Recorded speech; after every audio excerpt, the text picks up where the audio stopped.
스토리텔링 성경 마태복음 제5장 예수님의 산상설교 첫 번째입니다. 소제목입니다. 예수께서 산상설교를 베푸신 곳. 어느 날 예수께서 갈릴리 호수 인근의 산 위에 올라가 앉으셨습니다. 오늘은 복음 전도자가 아니라 학생들을 가르치는 랍비의 자세를 갖추었습니다. 그러자 사람들이 말씀을 듣기 위해 예수께로 몰려와 주위에 자리를 잡고 앉았습니다. 예수께서 앉으신 곳은 산 중턱에 위치된 평평한 분지였습니다. 그래서 마태는 산으로, 누가는 평지로 기록했습니다. 유대 전승에 따르게 되면 이곳은 갈릴리 호수 부근에 위치한 하틴산이라고 합니다. 이때 예수께서는 일부러 산에 올라가 말씀을 선포하신 듯합니다. 그 까닭은 오래전 시내산에서 하나님으로부터 부여받은 모세의 율법과 이제 갈릴리 지역의 한 산에서 선포하는 자신의 새로운 계명을 대비하기 위해서였습니다. 이런 점에서 예수께서 천국 복음을 선포하기 위해 오른 이 산을 신약의 신의 산이라고 일컫습니다. 예수께서는 모여든 무리들을 찬찬히 둘러보시고는 천국 복음을 선포하기 시작하십니다. 소제목입니다. 복 있는 사람 팔복 설교. 복됩니다. 마음이 가난한 사람들이여. 천국이 그러한 자들의 것이기 때문입니다. 복됩니다. 슬퍼하는 사람들이여. 그런 자들은 위로를 받을 것이기 때문입니다. 복됩니다. 온유한 사람들이여. 그런 자들은 땅을 차지할 것이기 때문입니다. 복됩니다. 의에 줄고 목마른 사람들이여. 그런 자들은 배부를 것이기 때문입니다. 복됩니다. 자비를 베푸는 사람들이여. 하나님께서는 그런 자들에게 자비를 베푸실 것이기 때문입니다. 복됩니다. 마음이 깨끗한 사람들이여. 그런 자들은 하나님을 뵐 것이기 때문입니다. 복됩니다. 평화를 이루는 사람들이여. 그런 자들은 하나님의 자녀라 불릴 것이기 때문입니다. 복됩니다. 의를 위하여 박해를 받는 사람들이여. 천국이 그런 자들의 것이기 때문입니다. 여러분들이 나를 따른다는 이유로 모욕당하고 박해받고 터무니없는 말로 비난을 받는다면 도리어 기뻐하고 즐거워하십시오. 장차 여러분이 받을 큰 상이 하늘나라에 마련되어 있기 때문입니다. 여러분보다 먼저 살았던 옛날 선지자들도 이와 같이 모욕과 박해와 비난을 받았다는 것을 생각하십시오. 매번 복됩니다로 시작하는 예수님의 설교는 8가지의 참된 복에 관해 가르친 것으로 이른바 팔복 설교라고 합니다. 여기서 예수님은 기존 사람들의 가치체계와 다른 설교를 하십니다. 즉 예수님은 세상의 가치체계가 아닌 천국의 가치체계를 가르치셨습니다. 당시 사람들은 부자와 세도가들이 하나님의 복을 보다 크고 많이 누리고 있다고 생각했습니다. 그러나 예수님은 팔복 설교를 통해 눈에 보이는 것, 외적인 것, 세상에 속한 것, 물질적인 것 등은 일시적이고 변하는 것들로서 참된 복도, 불변의 가치도, 영원한 실체도 아니라는 것을 일깨워 주었습니다.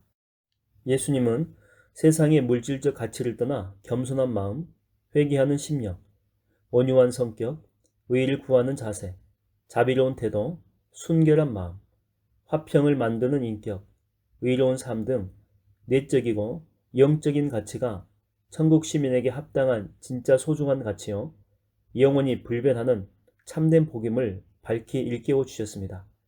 이 같은 예수님의 가르침은 지금까지의 모든 종교 지도자들, 곧 율법 교사들, 바리새인들, 사두개인들에게서는 전혀 들어보지 못한 놀랍고 신선한 교훈으로 당시의 유대 백성들에게 가히 충격적인 설교였습니다. 소제목입니다. 소금과 빛과 등잔불의 비유. 팔복 설교를 하신 후에도 예수님의 가르침은 계속 이어집니다. 여러분은 세상의 소금입니다. 그런데 만일 소금이 그 짠맛을 잃어버리면 어찌 될까요? 아무런 쓸모가 없어지겠죠? 그리되면 그 소금은 그냥 땅에 버려질 것이고 결국엔 사람들의 발에 짓밟히게 될 뿐입니다. 예수님의 가르침은 쉬웠습니다. 일상생활에서 흔히 접하는 일들이었기 때문에 누구나 금방 이해할 수가 있었습니다. 게다가 신적인 권위가 있었고 아주 신선했기 때문에 무리들은 눈을 반짝이며 귀를 바짝 기울여 듣고 있었습니다. 여러분은 또한 세상의 빛입니다. 어둠 속에서 빛이 환히 드러나듯 산 위에 있는 마을은 쉽게 눈에 띄게 마련입니다. 등잔불을 켜서 그것을 대박으로 덮어두는 사람은 아무도 없습니다. 방안을 환하게 밝히려면 그 등잔불을 등잔대 위에 얹어 놓아야 합니다. 그러므로 여러분의 빛도 가리지 말고 이웃에게 널리 환하게 비추십시오. 사람들이 그 빛과 등잔불 같은 여러분의 착한 행실을 보고 하늘에 계신 아버지 하나님께 영광을 돌리게 하십시오. 비유를 사용한 가르침입니다. 소금은 그 짠맛으로 부패를 방지하고 빛과 등잔불은 그 밝음으로 어두움을 물리칩니다.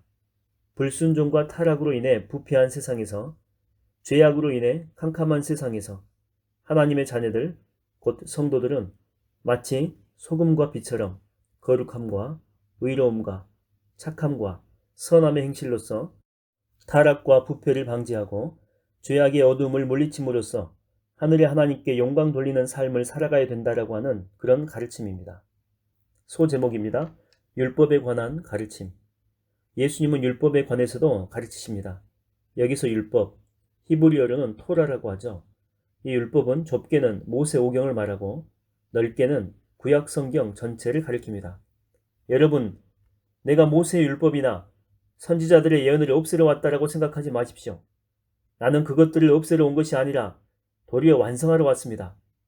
천지가 없어지는 한이 있더라도 율법은 1.1획도 없어지지 아니하고 전부 이루어질 것입니다. 예수님은 죄 없으신 성품과 십자가 희생적인 죽음으로 율법과 예언들의 문자와 정신을 온전하게 모두 지킴으로써 그것들을 최종적으로 완성시키셨습니다. 예수님 이외에 그 누구도 율법과 예언들을 온전하게 지킨 자는 없었습니다. 하나님께서는 우리를 위해 율법과 예언들을 온전히 지키신 예수님의 의를 보시고 우리를 또한 의롭다고 간주하십니다. 그러니까 죄인된 우리는 순전히 예수님의 공로로 인해서 의롭다함, 곧 칭의를 얻을 수가 있는 것입니다. 율법에 관한 예수님의 가르침은 계속 이어집니다. 여러분, 하찮은 계명일지라도 그것을 어기거나 혹은 어기도록 가르치는 사람은 천국에서 가장 작은 자입니다. 율법을 잘 지키도록 가르치고 또한 그 율법대로 순종하는 사람은 천국에서 큰 사람으로 대접받습니다.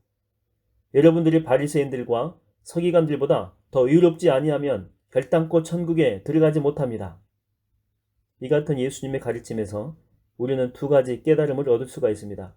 첫째, 천국에서 가장 큰 사람 또는 천국에서 큰 사람이라고 하는 표현은 천국 안에서도 각자 받을 상에서 등급이 있다라고 하는 교훈을 줍니다. 그런 상급 기준은 율법과 예언들, 곧 구약성경을 얼마나 꼼꼼하게 잘 지켰고 또한 다른 사람들에게 잘 지키도록 애썼는가에 따라서 정해진다라고 하는 것입니다. 그런데 율법과 예언들, 곧 구약성경의 온전한 완성은 메시아 예수에게서 최종 실현되었으므로 결과적으로 예수님의 가르침을 얼마나 잘 따르고 실천했는지에 의해서 정해진다라고 볼 수가 있습니다. 둘째, 바리새인들과 서기관들보다 더 의로워야 천국에 들어갈 수 있다라고 하는 것입니다. 여기서 바리새인들과 서기관들의 의란 다분히 형식적이고 위선적이며 자기 중심적인 인간의 의를 가리킵니다.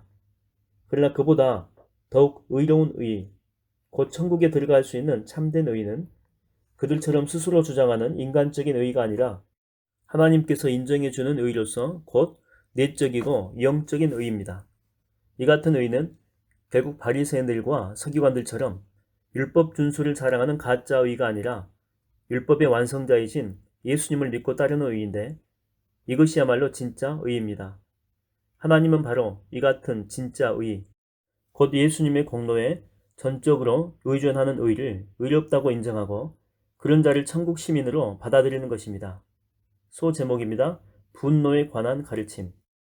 갈릴리 지역의 어느 야트막한 산의 중턱, 거기에서 예수님은 여기저기 편한 곳에 자리를 잡고 앉아있는 무리를 향해서 계속 천국의 놀라운 메시지를 가르칩니다. 이른바 산상수훈입니다. 이번에는 분노에 관한 가르침입니다. 여러분, 형제에게 화를 내는 자는 심판을 받고 형제에게 멍청이라고 욕하는 자는 법정에 끌려가게 되며 형제에게 이 바보야 라고 하면서 저주하는 자는 지옥불에 떨어지게 됩니다. 그것은 곧 형제를 살인하는 행위입니다. 이처럼 예수님은 욕하고 저주하는 행위를 아주 악하게 보셨습니다. 그것이 왜 그리도 악한 것입니까? 여기서 예수님은 욕이나 저주 자체보다는 그 배경인 마음속의 죄를 추적하고 있습니다. 살인은 다른 사람을 해치려는 살의에서부터 비롯됩니다. 욕하고 저주하는 것도 마찬가지입니다. 그것은 미움에 기초하고 있고 미움은 모든 죄의 뿌리가 됩니다. 그래서 예수님은 마음속의 의도를 실제 행동 못지않게 악하다라고 판단한 것입니다. 그리하여 이제 예수님은 그런 마음속의 분노를 풀고 이웃 및 형제와 적극적으로 화해할 것을 가르치십니다. 소제목입니다. 화해에 관한 가르침. 하나님께 제물을 드리려 할 때에 여러분에게 원한을 품고 있는 형제가 생각나거든 여러분은 제물을 그대로 두고 그 형제와 화해한 다음에 되돌아와 하나님께 제물을 바치도록 하십시오.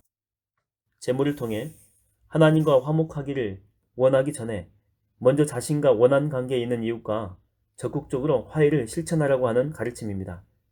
그런 이웃과의 화해의 실천 없이 하나님과의 화목이 이루어질 수 없음을 깨우쳐 줍니다. 화해에 관한 예수님의 가르침은 계속 이어집니다. 여러분을 고소하려는 사람과 법정에 갈 때는 얼른 화해하도록 하십시오. 그대로 간다면 마지막 한 푼까지 다 갚기 전에는 결코 옥에서 풀려나오지 못할 것입니다.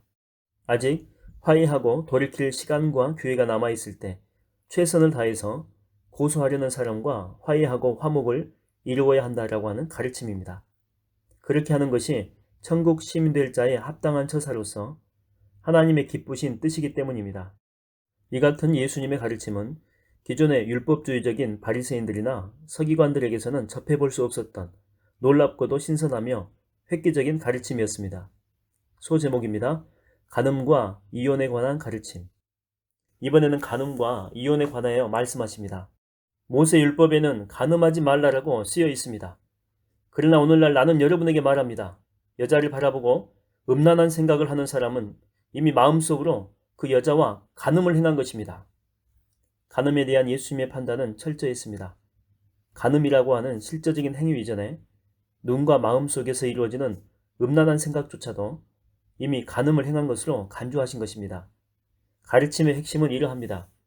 마음속의 생각이 결국에는 외적으로 나타나 실제 행위로 이어지기 때문에 모든 죄는 마음속에서부터 철저하게 차단해야 된다라고 하는 것입니다. 하나님의 순결한 말씀으로 그리고 모든 악한 것들을 태우는 뜨거운 말씀으로 그 마음이 할례를 받을 때 비로소 가능할 수가 있죠. 간음과 음욕에 관한 예수님의 가르침은 계속 이어지게 됩니다. 여러분, 만일 여러분의 오른쪽 눈이 여러분으로 하여금 죄를 짓게 하거든 그 눈을 빼버리십시오. 차라리 몸의 한 부분을 잃어버리는 것이 온몸이 지옥불에 떨어지는 것보다 훨씬 더 낫습니다. 예수님의 말씀에 무리들의 눈이 휘둥그레집니다. 아랑곳하지 않고 예수님의 말씀은 계속해서 이어집니다. 만일 여러분의 오른쪽 눈이 여러분으로 하여금 죄를 짓게 하거든 그 손을 찍어서 던져버리십시오. 차라리 몸의 한 부분을 잃는 것이 온몸이 지옥불에 떨어지는 것보다 훨씬 더 낫습니다. 예수님의 이 가르침대로 실제로 그렇게 행해야 하는 것입니까? 우리의 눈이나 손이 우리를 죄짓게 하면 정말로 그것을 찍어 제거해야 합니까? 그렇지 않습니다. 여기서 예수님은 교훈의 주제를 강조하기 위해서 과장법을 사용하신 것입니다. 교훈의 주제는 이것입니다. 죄는 아주 치명적인 것이기 때문에 죄를 짓지 않기 위해서 가능한 모든 수단을 다 동원해야 된다고 하는 것입니다. 즉, 눈을 빼고 손을 찍는 심정으로 죄에 대해서 적극적으로 대항하라고 하는 가르침이죠. 이제 예수님은 간음과 연결시켜 자연스럽게 이혼에 대해서 가르치십니다. 여러분, 모세 율법에는 또 누구든지 아내를 버리려거든 그 여자에게 이혼 증서를 써주라 하고 쓰여 있습니다. 그러나 오늘날 나는 여러분에게 이렇게 말합니다. 음행을 저지른 일이 없는데도 아내와 이혼하는 사람은 그 여자를 간음하게 만드는 사람입니다. 또 누구든지 이혼한 그 여자와 결혼하는 사람도 역시 간음하는 것입니다. 아내가 음행을 저지른 확실한 증거도 없이 그 아내와 이혼하는 자, 그런 자는 이혼당한 그 여자가 재혼할 경우에 그 여자는 물론이고 그 여자와 결혼하는 사람까지도 간음하게 만드는 아주 큰 죄를 짓게 된다고 하는 그런 말씀입니다. 그렇다면 만약에 배우자가 부정을 저지르게 되면 반드시 이혼해야 되는 것입니까? 그것은 이혼의 사유가 될 수는 있어도 이혼의 철칙은 될 수는 없습니다. 배우자가 부정을 자행했을 경우 예수님도 이혼하는 것을 허락하기는 했지만 반드시 이혼할 것을 명하시지는 않으셨습니다. 도리어 하나님의 크신 은혜와 용서가 있는 곳에는 모든 상처받은 인간관계에 치유를 가져다 주기 때문에 쉽사리 결혼 생활을 끝내는 것보다는 힘들겠지만 관계 회복을 통해서 결혼 생활을 유지하는 것이 훨씬 더 바람직한 것입니다. 성경적인 비유에서 보듯 남편 되신 하나님은 이방 우상들과 부정을 저지른 아내된 이스라엘 백성들을 버리지 않으시고 그들을 용서하시고 다시 품으십니다. 호세와 선지자와 그의 아내된 음녀 고멜에 관한 이야기가 대표적인 경우입니다. 소제목입니다. 맹세에 관한 가르침. 이제 예수님은 맹세에 관해서 가르치십니다. 당시 유대 사회에서 사람들은 거룩한 이름을 걸고 이런저런 맹세를 자주 행했습니다. 그렇지만 인간의 연약함과 변덕스러움, 악함 등으로 인해서 그런 맹세가 종종 지켜지지 않았죠. 그런 배경하에서 예수님은 함부로 맹세하지 말고 되도록 맹세하지 말라고 가르치십니다. 계속해서 귀 기울여 들어봅시다. 여러분, 모세율법에는 또 거짓 맹세를 하지 말며 주께 맹세한 것은 무엇이든지 다 지키라 라고 쓰여 있습니다. 그러나 오늘날 나는 여러분에게 말합니다. 어떠한 맹세도 하지 마십시오. 하늘을 두고도 맹세하지 마십시오. 하늘은 하나님의 보좌이기 때문입니다. 땅을 두고도 맹세하지 마십시오. 땅은 하나님의 발판이기 때문입니다. 예루살렘을 두고도 맹세하지 마십시오. 예루살렘은 위대한 왕의 도성이기 때문입니다. 여러분의 머리를 두고도 맹세하지 마십시오. 여러분은 머리카락 하나조차도 희거나 검게 할 수 없기 때문입니다. 하늘, 땅, 예루살렘, 사람의 머리 등 사람이 무엇이든 보증을 세우고 하는 맹세는 어떤 식으로든 하나님과 연관되어 있습니다. 온 세상의 모든 만물이 다 하나님의 주관하에 있기 때문이죠. 따라서 예수님은 세상의 그 무엇을 두고도 어떤 맹세라도 하지 말 것을 가르치신 것입니다. 그렇다면 모든 맹세는 절대 하지 말아야 됩니까? 그렇진 않습니다. 예수님의 모든 가르침은 당시 유대 사회를 배경으로 합니다. 당시 유대인들이 범해온 습관적이고 위선적이며 거짓되고 경솔한 맹세에 대해서 단연코 거부하신 것입니다. 그런 맹세는 하나님의 거룩한 이름을 더럽히는 것이기 때문입니다. 예수님이 금하신 것은 당시 유대 사회에서 흔히 볼 수 있는 맹세의 남용에 관한 것입니다. 사실 성경은 진지하고 엄숙한 맹세를 금하지는 않습니다. 도리어 때로는 자기 말의 신실함을 강조하기 위해서 맹세하는 것이 적절하기조차 합니다. 그래서 하나님조차도 스스로를 두고 맹세하셨고 사도 바울도 자신의 편지에서 자주 맹세와 서약을 행했음을 우리가 볼 수가 있습니다. 이제 예수님은 맹세의 가르침에 대해서 결론적으로 말씀하십니다. 그러므로 여러분은 모든 일에 그저 예할 것은 분명히 예하고 아니요 할 것은 분명히 아니요라고 말하십시오. 그것으로 충분합니다. 그 이상의 말들은 모두 악에서 비롯되는 것입니다. 어떤 일을 접하게 될 때에 그 일을 심사숙고한 다음에 진실한 마음으로 그 일이 실제로 그러하다면 예라고 대답하고 그러하지 않다면 아니오라고 분명하게 대답하라고 하는 가르침입니다. 이는 어떤 일에 대해서 함부로 경솔하게 맹세부터 남발하지 말라는 뜻이기도 합니다. 사실 그렇습니다. 진실은 복잡하거나 애매모호하지 않고 단순하고도 명쾌합니다. 소제목입니다. 보복에 관한 가르침. 예수님의 산상수훈이 이어집니다. 이번엔 보복에 관한 가르침입니다. 여러분, 모세율법에는 또 눈에는 눈, 이에는 이로 이렇게 쓰여 있습니다. 그러나 오늘 나는 여러분에게 말합니다. 상대방에게 똑같이 안갚음하려고 하지 마십시오. 만일 여러분의 한쪽 뺨을 때리는 사람이 있거든 여러분의 다른 쪽 뺨도 대주십시오. 아니, 내 뺨을 때리는 사람에게 다른 쪽 뺨까지 대주라고? 아니, 그게 말이나 돼? 예수님의 가르침을 들은 무리들은 그 말을 도무지 이해할 수 없다는 듯 여기저기서 수군거리기 시작합니다. 여기서 예수님은 보복의 악순환을 끊는 방법에 관해서 가르치신 것입니다. 그것은 원수에 대하여 직접 보복하지 말고 어디까지나 선으로 대해야 한다라고 하는 것입니다. 하나님의 백성들은 공의를 세워야 되지만 그런 과정에서 개인적인 보복을 해서는 안 된다라고 하는 것입니다. 이 말을 오해해서 우리가 악한 자에 대해 절대로 대적해서는 안 된다라고 해석해서는 안 됩니다. 성경의 다른 곳에서는 악한 세력에 대해서는 피 흘리기까지 힘껏 대적하여 싸울 것을 가르치고 있습니다. 누가 여러분에게 속옷을 달라고 하거든 그에게 여러분의 겉옷까지도 벗어주십시오. 또 누가 당신들어 억지로 오리를 같이 가자고 하거든 그와 함께 기꺼이 심이라도 같이 가주십시오. 이처럼 여러분에게 달라는 사람에게 아낌없이 주고 여러분에게 무엇을 꾸려고 하는 사람에게 손을 내저으며 절대 거절하지 마십시오. 이 가르침은 길 안내자나 운반자로서 민간인들에게 동행할 것을 강요하는 로마 수비대의 권리에 대해서 다루고 있습니다.